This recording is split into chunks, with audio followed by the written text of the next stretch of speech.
Let's be real for a second. You've just spent a solid hour getting ready. Your hair is doing that perfectly messy, effortless thing. Your outfit is giving total main character energy. And you are genuinely feeling yourself. But then you catch your reflection in the bathroom mirror, usually under those absolutely unforgiving fluorescent lights. And there it is. That stubborn, faint, bluish-gray shadow peeking through around your mouth and chin. Honestly, it can be completely crushing. I know the feeling so well. The dysphoria hits like a ton of bricks, and suddenly you just want to wash your face, put your sweatpants back on, and crawl straight back into bed. You start avoiding photos or constantly checking your reflection in your phone camera. If any of that sounds familiar, please take a deep breath and know that you are not alone. Welcome back to My Life, My Rules, or if you're new here, welcome to the family. Today, we are tackling one of the most frustrating, universal hurdles in our transitions, color-correcting beard shadow. And we are going to do it in a way that leaves you with natural, beautiful, glowing skin, not a heavy, cakey mask. Listen, regardless of whether you're just starting your beautiful transition or you've been on hormones for years, facial hair is relentless.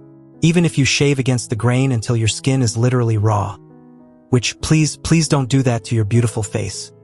The hair follicle itself sits deep under the skin. That dark pigment shows right through the dermis, creating that infamous shadow no matter how smooth the surface feels. Laser hair removal and electrolysis are amazing, absolutely, but they take months, sometimes years of painful sessions, and let's be honest, they are ridiculously expensive. So, in the meantime, makeup is our absolute best friend. But regular foundation? It just doesn't work. You have probably tried piling on a thick, full coverage foundation, only to find that the shadow still pulls through, just looking kind of muddy and gray now. That happens because of color theory. And once you understand color theory, you unlock the absolute magic of makeup. So, let's talk about the science of it all for just a second. Think back to that classic color wheel from middle school art class. Beard shadow naturally has a cool, bluish, sometimes greenish-gray undertone. To neutralize a color, you have to look at the exact opposite side of the color wheel. The opposite of blue is orange. The opposite of green is red. This means we need warm, peachy, orange, or reddish tones to literally cancel out that dark shadow before we even think about putting on our normal skin tone makeup. This is the single step that changes absolutely everything. But here is the thing. You can't just grab any orange stick from the drugstore and draw a clown mouth on yourself. Your skin tone dictates exactly what shade of corrector you need. If you are a fair or light-skinned girl, pure orange is going to be way too harsh. It will bleed right through your foundation and you'll end up looking like an Oompa Loompa. And trust me, I have been there, it is not a cute look. For fair skin, you want a soft peach or a light pinkish bisque tone. If you have medium, tan, or olive skin, that is when you want to reach for a true peach, a melon, or a soft tangerine shade. And for our gorgeous deep and dark-skinned sisters, you need a vibrant, rich orange or even a brick red to effectively counteract the deep pigmentation of the hair under the skin. Okay, so how do we actually do this? Let's walk through it together, step by step. Step 1 is always prep. Your canvas needs to be ready. You want to start with a fresh, close shave, but please be gentle with your skin. Use warm water to open the pores, use a sharp, clean razor, and a really hydrating shave gel. After you shave, you must moisturize. I cannot stress this enough. Color correctors and concealers can be quite matte and heavy, and if your skin is thirsty, the makeup will cling to any dry patches and look incredibly textured. We want natural, glowing, feminine skin. So, massage in a good, rich moisturizer, let it sink in for a few minutes, and follow up with a gripping primer. A good primer creates a protective barrier between your skin and the makeup, which helps stop the natural oils in your skin from breaking down the corrector throughout the day. Now for the fun part, the actual color correction. Less is absolutely more here, babe. You do not need to paint your entire lower face solid orange. Take your peach or orange corrector. Cream formulas in a little pot usually work best for this because they blend so beautifully, and lightly dab it only on the specific areas where you actively see the shadow. Usually, that's the upper lip, the chin, and maybe right along the jawline. Take a damp beauty sponge or a dense, synthetic blending brush and gently press the product into the skin. Do not swipe. If you swipe, you're just moving the product around and wiping it away. Pressing or stippling pushes the pigment exactly where it needs to be to block those blue tones. You want a sheer, even wash of warmth.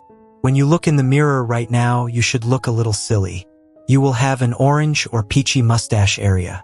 If you look a little funny, that means you are doing it perfectly. Next comes a crucial step that a lot of girls skip, which is exactly what leads to their foundation looking orange later on. You need to lock down and neutralize that corrector before foundation even touches your face. Take a concealer that matches your actual skin tone, maybe a tiny bit warmer, but with really good, full coverage, and dot it right over the areas you just color corrected. Again, using your damp sponge, gently tap to blend it out. Tap, tap, tap. You are essentially building a makeup sandwich. The peachy corrector is the meat holding back the shadow, and this layer of concealer is the bread, locking it in place so it doesn't mix with your foundation. Once this is blended, your shadow should basically be invisible, and your skin should look relatively even. Now you are finally ready for foundation. Because we have already done the heavy lifting on the lower half of your face, you do not need a super thick, cakey foundation everywhere else. This is exactly how we keep the makeup looking natural and effortless. Take your favorite foundation. I personally love a good medium buildable coverage with a radiant or natural finish, and apply it to the rest of your face like normal. But when you get to the chin and mouth area, be incredibly gentle. Use whatever is left on your sponge or brush and just lightly bounce it over the area.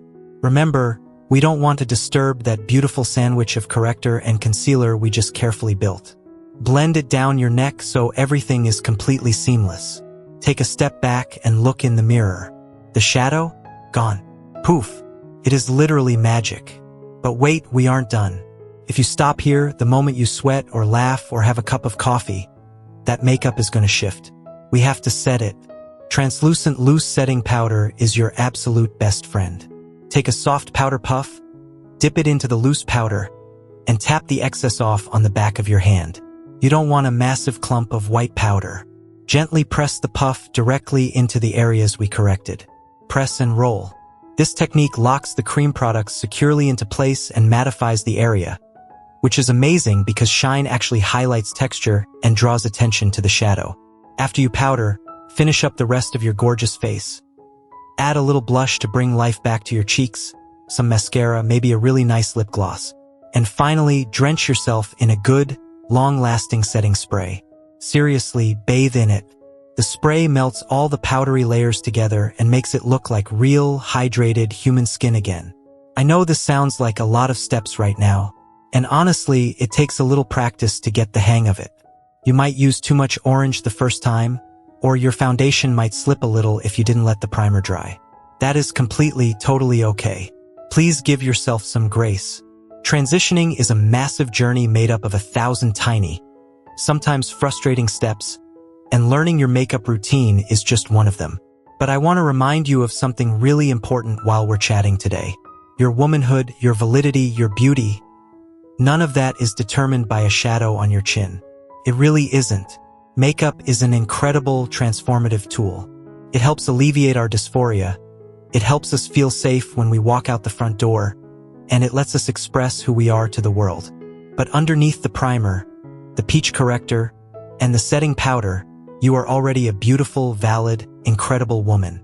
Whether you are fully glammed up for a night out or fresh-faced and shaving on a Tuesday morning, you are entirely enough just as you are. Don't ever let a mirror, or the internet, or society tell you otherwise. So, let's do a quick recap so you have it down. Hydrate and prime that gorgeous face of yours. Neutralize the cool, blue tones with the right shade of peach or orange for your specific skin tone. Lock it down with a skin tone concealer. Lightly stipple your foundation over the top. And press in that translucent setting powder to seal the deal. You've got this. I am so incredibly proud of you and the steps you are taking to feel comfortable and at home in your own skin. If this video helped you out today, please give it a big thumbs up and hit that subscribe button. It really, truly helps the channel grow and reach other girls out there who might be struggling alone in their bathrooms with the exact same things. And I want to hear from you down in the comments. What is your absolute holy grail makeup product that helped you early in your transition? Drop it below so we can share some tips and build each other up down there. Make sure you check out my last video on finding your personal style if you haven't seen it yet. Thank you so much for hanging out with me today. Remember, it's your life, your rules. Be safe, be incredibly kind to yourself, and I will see you in the next video. Bye!